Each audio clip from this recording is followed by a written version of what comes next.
ఇన్నాళ్లు తెలంగాణ అంటే 10 జిల్లాల తెలంగాణ అంటూ చెప్పుకునేవారు. కానీ ఇప్పుడు వాటి సంఖ్య పెరగబోతోంది. పరిపాలనా సౌలభ్యం కోసం కొత్త జిల్లాల ఏర్పాటుకు ప్రభుత్వం శ్రీకారం చుట్టింది. తెలంగాణ ఉద్యమ సమయంలోనే అటు ఆదిలాబాద్, ఇటు రంగారెడ్డి జిల్లాతో పాటు సిద్దిపేట జిల్లా ప్రస్తావనలే ఉండేవి. కానీ ఇప్పుడు కొత్త రాష్ట్రం ఆవిర్భవించడంతో 10 జిల్లాల తెలంగాణ ఇక 24 జిల్లాల రాష్ట్రంగా మారబోతోంది. ఏ డివిజన్ ఏ జిల్లా కేంద్రంగా మారబోతోందో చూద్దాం.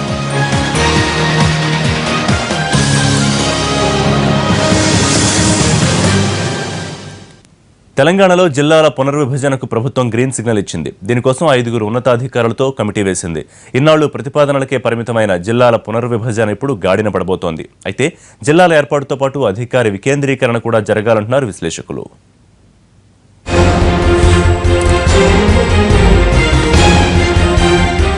ప్రత్యేక తెలంగాణ రాష్ట్రం ఏర్పాటైంది. పరిపాలనా సౌలభ్యం కోసం జిల్లాల పునర్విభజనపై దృష్టి సారించింది కేసీఆర్ సర్కార్. 2011 జనాభా లెక్కల ప్రకారం తెలంగాణ జనాభా 3.5 కోట్లు. అంటే సగటున ఒక్కో జిల్లాకు 35 లక్షల మంది ఉన్నారు. అయితే 19 లక్షల మందితో ఓ జిల్లాను ఏర్పాటు చేయాలనే ప్రతిపాదనకు కేబినెట్ ఆమోదం తెలిపింది. 1974 చట్టం ఆధారంగా జిల్లాల పునర్విభజన చేపట్టాలన్నది సీఎం ఆలోచన. తెలంగాణ రాష్ట్రంలో జిల్లాల పునర్వ్యవస్థీకరణ చేసి కొత్త జిల్లాలు ఏర్పాటు చేయాలని చెప్పి కేబినెట్ నిర్ణయం తీసుకుంది. ఈరోజు అందులో భాగంగా కంట్రీ యావరేజ్ చూస్తే 19 లక్షల జనాభాకు ఒక జిల్లా ఉంది. ఎన్నికల సందర్భంలో ఎన్నికల ప్రణాళికలో చెప్పిన మేరకు కొత్త జిల్లాలు ఏర్పాటు చేయాలని చెప్పి నిర్ణయం తీసుకుంది.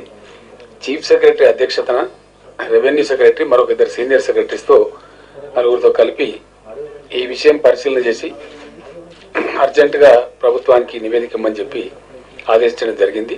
ఆ కమిటీ రేపటి నుంచే పనిచేయడం కూడా ప్రారంభిస్తుంది. రిపోర్ట్ వచ్చిన వెంటనే ఎక్కడెక్కడ జిల్లాలు ఏర్పాటు కావాలా, ఏ పద్ధతిలో ఉండాలనేది ప్రభుత్వం కొత్త జిల్లాలు ఏర్పాటు చేయడం జరుగుతుంది. జిల్లాల పునర్విభజన కోసం 5 ఉన్నతాధికారులతో కమిటీని వేసింది ప్రభుత్వం.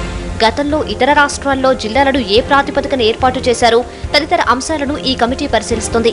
తెలంగాణలో ఎన్ని జిల్లాలు ఏర్పాటు కావాలి, నిపుణుల అభిప్రాయం ఏమిటనే అంశాలతో ఈ కమిటీ ప్రభుత్వానికి నివేదిక అందజేస్తుంది.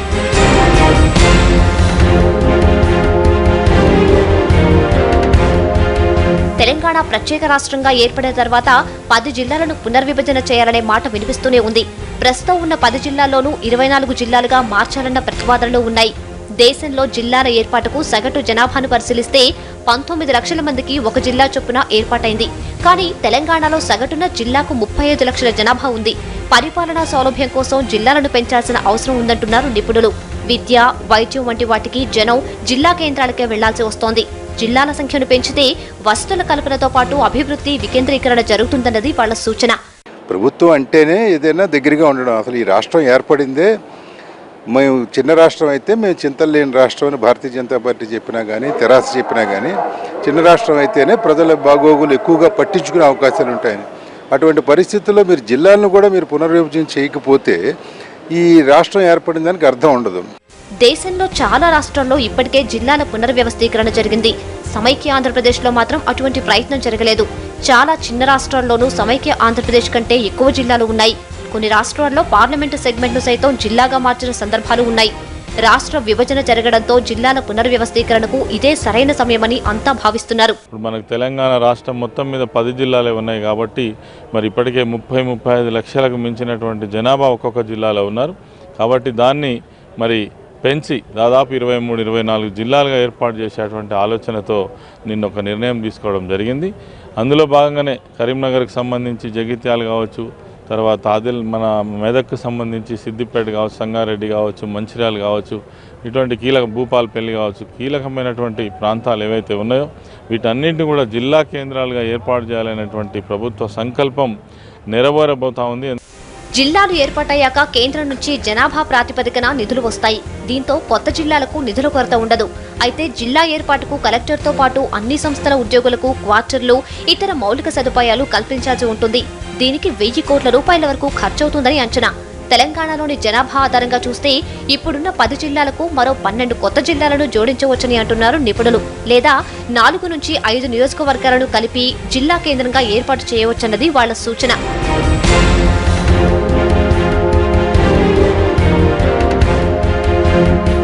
జిల్లా కేంద్రాలు ఏర్పాటు చేసినంత మాత్రాన అభివృద్ధి సాధ్యం కాదంటున్నారు ఇంకొందరు నిపుణులు. ప్రస్తుతం ఉన్న ఖమ్మం, నల్గొండ జిల్లా కేంద్రాలు ఏ మేరకు అభివృద్ధి చెందాయని ప్రశ్నిస్తున్నారు వాళ్ళు. ఇలాంటి అంశాలను పరిగణలోకి తీసుకోవాలన్నది వాళ్ళ వాదన. ఇలా చేస్తే ఒకటి మండల కేంద్రాలు అభివృద్ధి చెందినట్టు జిల్లా కేంద్రాలు కూడా అభివృద్ధి చెందుతాయి అనే ఆలోచన ఉండొచ్చు. కానీ ఒకటి గుర్తుపెట్టుకోవాలి, తెలంగాణలో జిల్లా కేంద్రాలుగా ఉన్న కరీంనగర్, నిజామాబాద్ అభివృద్ధి ఎంత జరిగింది, మనం నల్లగొండ, ఖమ్మమో లేకపోతే ఇంకా మహబూబ్నగర్ వాటి అభివృద్ధి ఎంత జరిగిందని మనం చూడాలి. జిల్లా కేంద్రాలు అయినంత మాత్రాన తారక మంత్రంలాగా అభివృద్ధి జరుగుతుందనే భావన సరైనది కాదు. కేవలం జిల్లాల పునర్విభజనతో అన్ని ప్రాంతాల అభివృద్ధి సాధ్యం కాదన్న నిపుణుల మాటల్లో వాస్తవం లేకపోలేదు. జిల్లా కేంద్రాలతో పాటు మారుమూల ప్రాంతాల అభివృద్ధికి ఇటు పాలకులు, అధికారులు తగిన శ్రద్ధ చూపాల్సిన అవసరం ఎంతైనా ఉంది. అప్పుడే అన్ని ప్రాంతాల సమగ్ర అభివృద్ధి సాధ్యమవుతుంది. ఇంతకీ తెలంగాణలో ఏ జిల్లాలో ఎన్ని జిల్లాలుగా ఏర్పడబోతోంది? ఏ ప్రాంతాలు జిల్లా కేంద్రాలుగా మారబోతున్నాయి? జిల్లాల పునర్విభజనతో 2019 ఎన్నికలకు తెలంగాణలో అసెంబ్లీ నియోజకవర్గాల సంఖ్య ఎంతకు పెరిగే అవకాశం ఉంది? పెరిగే అవకాశం ఉంది కాబట్టి అందుకు అనుగుణంగా జిల్లాల ఏర్పాటు ఉండాలని భావిస్తున్నారు.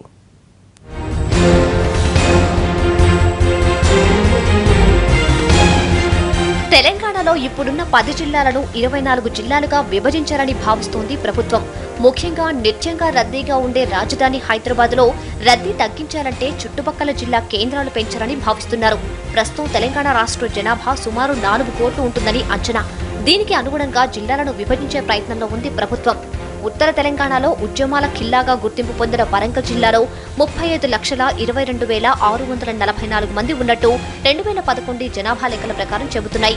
ఇక్కడి జనగాంతో పాటు ఆచార్య జయశంకర్ జిల్లాగా భూపాలపల్లిని ఏర్పాటు చేయబోతున్నారు. దీంతో ప్రస్తుతం ఉన్న ఓరుగల్లు 3 జిల్లాలు కానుంది. జనగాం జిల్లాలో జనగాం, ఆలేరు, స్టేషన్ ఖన్పూర్, మహబూబాబాద్, డోర్నకల్ అసెంబ్లీ సెగ్మెంట్లు ఉండే అవకాశం ఉంది.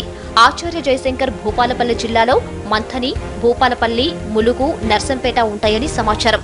వరంగల్ జిల్లాలో వరంగల్ ఈస్ట్, వెస్ట్తో పాటు పాలకుర్తి, వర్ధన్నపేట, పరకాల శాసనసభ నియోజకవర్గాన్ని చేర్చనున్నట్టు తెలుస్తోంది.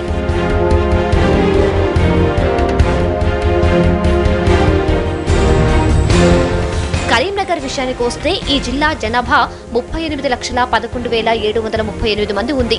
ఈ జిల్లాలో జగిత్యాలను కొత్త జిల్లాగా ఏర్పాటు చేయాలన్న ప్రతిపాదన ఉంది. దీంతో కరీంనగర్లో 2 జిల్లాలు కానున్నాయి.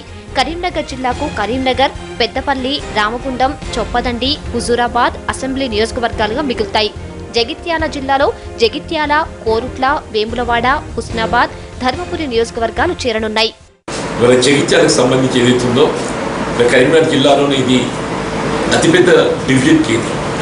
వాస్తవంగా కరీంనగర్ జిల్లాలో కరీంనగర్ తదుపరి ఉన్నటువంటి ఒక ఏకైక పెద్ద డివిజన్ జగిత్యాల డివిజన్ అని చెప్పక తప్పదు. గతంలో సిరిసిల్ల డివిజన్ కూడా జగిత్యాలలోనే అంతర్భాగం ఉండింది. ఖమ్మం జిల్లాలో 27,98,214 జనాభా ఉన్నట్టు గణాంకాలు చెబుతున్నాయి. ఈ జిల్లాలో భాగంగా ఉన్న భద్రాచలాన్ని మరో జిల్లాగా మార్చేందుకు ప్రతిపాదనలు సిద్ధమయ్యాయి. భద్రాచలం జిల్లాలో భద్రాద్రి, పినపాక, అశ్వరావుపేట, సత్తుపల్లి, కొత్తగూడెం నియోజకవర్గాలను చేర్చనున్నారు. ఖమ్మం జిల్లా పరిధిలోకి ఖమ్మం, మధిర, పాలేరు, వైరా, ఇల్లందు సెగ్మెంట్లు రానున్నాయి.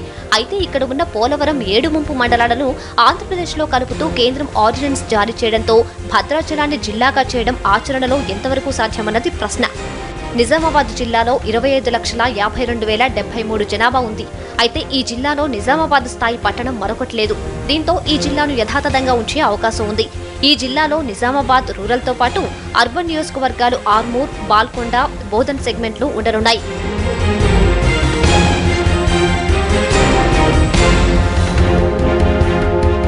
ఆదిలాబాద్ జిల్లాలో 27,37,738 జనాభా ఉంది. తెలంగాణలోనే వైశాల్యం పరంగా ఇది అతి పెద్ద జిల్లా. ఈ జిల్లాలో మంచిర్యాలను కొత్త జిల్లాగా ఏర్పాటు చేయనున్నారు. పునర్విభజన తర్వాత ఆదిలాబాద్ జిల్లా విషయానికొస్తే ఆదిలాబాద్, బోధ్, నిర్మల్, ఖానాపూర్, భైన్సా నియోజకవర్గాలు ఉంటాయి. మంచిర్యాల జిల్లాలో మంచిర్యాల, సిర్పూర్, కాగజ్నగర్, ఆసిఫాబాద్, బెల్లంపల్లి, చెన్నూరు అసెంబ్లీ సెగ్మెంట్లు ఉండనున్నాయి. చాలా ప్రాంతాల్లో నిజానికి ఎప్పటి నుంచో ఈ డిమాండ్ ఉంది. ఉదాహరణకు వికారాబాద్ ఉంది, ఒక జిల్లా కావాలని. ఆదిలాబాద్ తూర్పు ప్రాంతం కూడా ఒక జిల్లా చేయాలని. అట్లా చాలా ప్రాంతాల్లో ఈ డిమాండ్లు అయితే చాలా కాలంగా పెండింగ్లో ఉన్నాయి. మరి చట్ట ప్రకారము, రెవెన్యూ చట్ట ప్రకారము దానికి ముందు ప్రతిపాదనలు రెవెన్యూ శాఖ నుంచి ప్రజల యొక్క సూచనల మేరకి రెవెన్యూ శాఖ ప్రతిపాదనలు తయారు చేసిన తర్వాత దాన్ని ప్రభుత్వం నిర్ణయం చేయవలసి ఉంటుంది. పునర్విభజన తర్వాత ఉత్తర తెలంగాణలో 10 జిల్లాలు ఏర్పడే అవకాశం ఉంది.